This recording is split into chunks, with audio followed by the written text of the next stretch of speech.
So, Mark, to begin at the beginning, first of all, I'd like to hear from you just a thumbnail about the business, what it is, how it works. But I'm particularly interested in why it came to you, why you're the person leading in this field. You have the leading company in the field. Why you? How did the idea occur to you? And why were you the one who succeeded in putting it into practice? Yeah, while LiquidSpace as a company is now 4 years old from the first wireframes that I did, the kernel of the idea actually happened in the year 2000. And at the time, I was a freshman CEO of a venture-backed startup in Silicon Valley. And I just raised a $15 million Series B round, and the largest economic investment I made as a CEO was the 5-year lease commitment I made for my building in Milpitas. And it came at a time when we were about 15 employees, and here I was trying to contemplate what my space requirements were going to be 5 years from now and rationalize this enormous economic investment I was making. It felt unnatural at the time. It certainly felt very awkward because I had no ability to really understand whether we were going to be 100 people in 5 years or 5,000. And it was uncomfortable to commit the dollars to that. So that mismatch between what my needs were from a real estate standpoint and what the market could give me in terms of a business model was the kernel. It was 6 years later that I actually began to act on the idea. Fascinating. I'm interested to know how the business world is changing such that your kinds of services are required. What are the changes in the habits of occupancy and the way people work today that brings your offering into play? There's a quiet revolution that's happening, and it's happening if we talk about sort of the transformation of work and workplace and real estate as a whole. It's happening both top-down as well as bottom-up. And there's enabling sort of factors that are driving both sides of that. From a top-down standpoint, we had this thing called the global financial crisis in 2008. I remember it.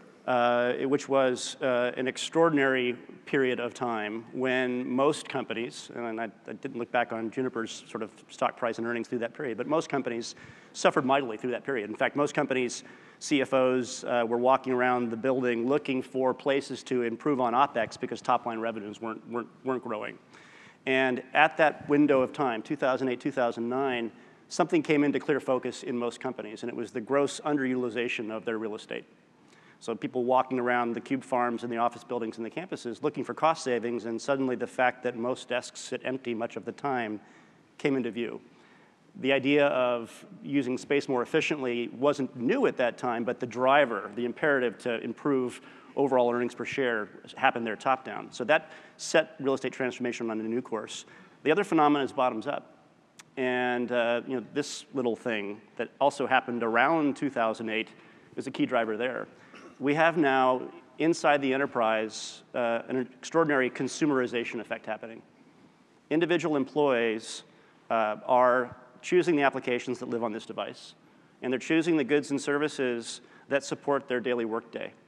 Right? So if I want to get to the airport to head off to a client trip, how do I do it? Well, I tap Uber. Who doesn't, right? If I need to arrange for some assistance on some marketing slides from my customer presentation, I might more likely go to Odesk and hire some talented individual for 2 hours of work rather than wait the 2 weeks that it might take my marketing department to turn that same activity. For my meeting with the client at the end location, I might reach and tap for a real estate marketplace like LiquidSpace rather than asking my travel department to do so. I might spend the night in Airbnb at the end of the day to call it a wrap. So all of those solutions are functions that in the past could be provided by the enterprise. There were departments that owned those activities, whether it was real estate or technology or travel. But now we have individual employees that are making those choices, and more often than not, they don't ask for permission. And so this empowerment of the individual at the hand of these incredibly simple, and in many cases sort of intoxicatingly simple applications, is upending, it's consumerizing enterprise. So those two things that, oh, by the way, happen to happen around the same time, around 2008, have yielded extraordinary companies like Airbnb and Uber, and we're aspiring to be that same analog in the real estate context.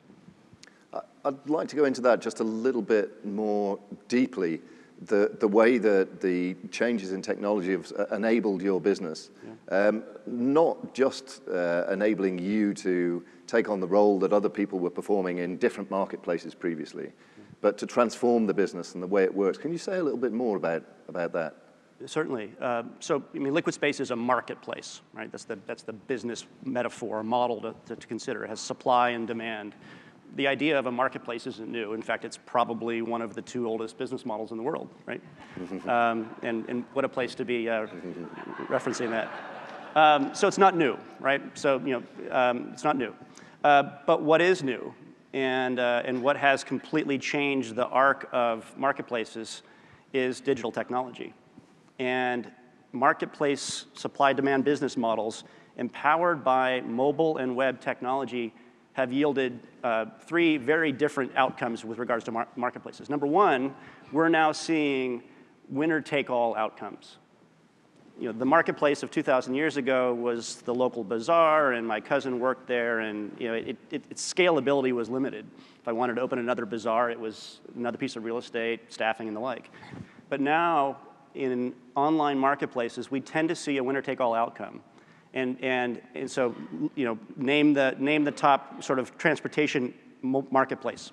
It's looking like Uber's going to run away with it. Name the top residential real estate sort of transactional vacation marketplace. It looks like Airbnb is going to run away with that. Want to buy a book online? Want to buy shoes online? Who are the players there, right? So they tend toward monopoly because of the scalar aspects. The other new phenomena is the growth rates. Go walk up and down Sand Hill Road and talk to Benchmark Capital or Greylock, one of our investors, or others, and they'll tell you that companies like Airbnb and Uber are the fastest growing startup companies, the fastest growing businesses, bar none, that they have ever seen. So what's different?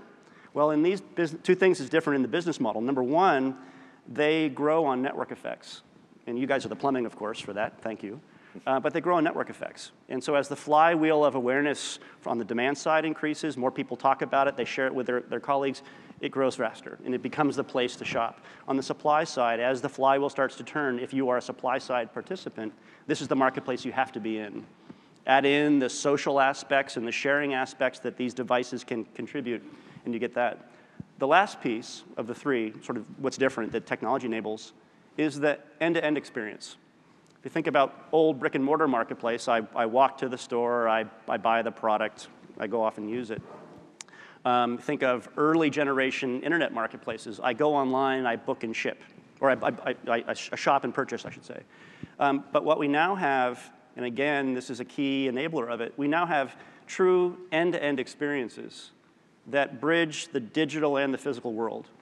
Uber isn't just a great application, but its digital elements are wonderful. It's radically simple.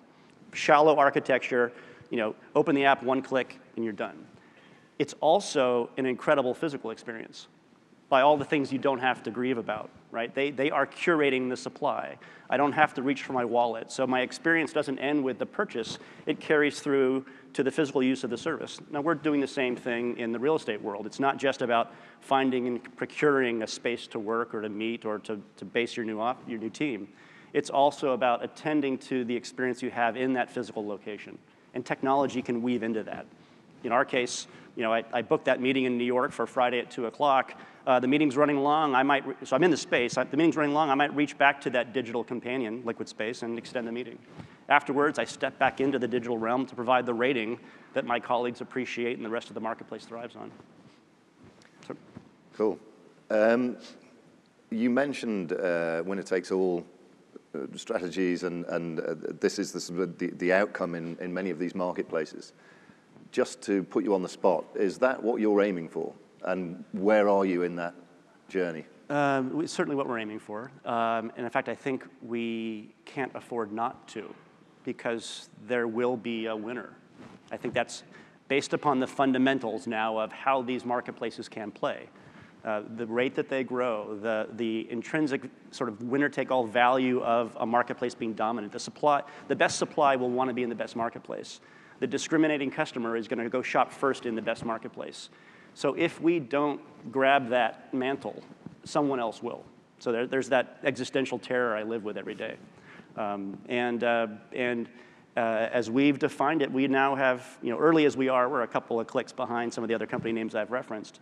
But we've put ourselves in the lead slot, the best resourced, rapidly becoming the best known, and rapidly, in the markets we serve, in the US and Australia and Canada, the most scale. Cool. Well, we're rooting for you. Just to put some numbers around this, and I don't want to be indiscreet, but if you could give us a sense of the size of the company at the moment, in terms of the business that's flowing through your platform, but more critically, the size that you see potentially in the marketplace as a whole. Yeah, so I'll step at it from both ends. Commercial real estate as a marketplace opportunity. Actually, let me back up a further step. What's happening with these marketplaces in most cases is some underutilized or inefficiently utilized asset is being transformed, whether it's a taxi that sits idle too much of the time or a condo, or in our case, the commercial office landscape. So we're attacking a TAM opportunity, which is the full sort of physical estate. Commercial office real estate is a $12 trillion asset class in North America alone. It's the second largest expense behind all of you people for every company, right? So it has enormous ramifications. So the scale potential of this, even if transactional use of space or more flexible use of space only becomes 1 or 2% of how real estate operates, it stands to become potentially the largest marketplace play, bar none. So that's the potential. Where are we? Quite early days. We now operate in over 600 cities or zip codes across the US, Canada, and Australia.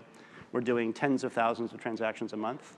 We're serving over 16,000 companies, but that's just this, right? I wouldn't be insulted if most of you hadn't heard of us. It's a noisy, cluttered market out there. So the potential is enormous. The growth rates are exciting, but it's early days. It's early days. Right. What gives your company an edge? What's your competitive advantage? What do you expect to be exploiting to make sure that you come out the winner in that contest? There's two customer camps for us. There are the people that are already working on the go, people that are already leaving work to get work done, whether that's leaving my desk to go down the hall to a conference room, or whether it's moving off site to carry out a piece of work, whether that's close to home or a war room session with a client on the go.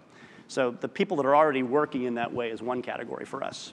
And so for that customer category, they are out looking for solutions. They're either suffering through a client meeting at a Starbucks, or they're going to Google and searching for meeting room in New York City, and we need to be found, right?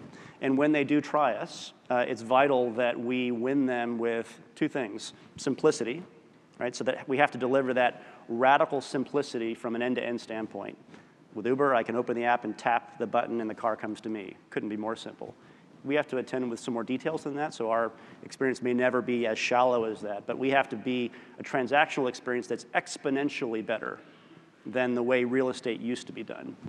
Secondly, the actual work experience, because that is our context. We're providing the place where work happens.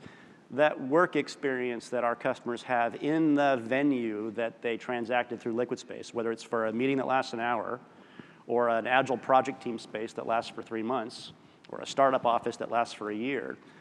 In any of those scenarios, the actual work activity that's conducted will reflect on us. And so the quality of that venue, the curation and the care we put to what shows up in our marketplace is super important. So that's the people already working that way.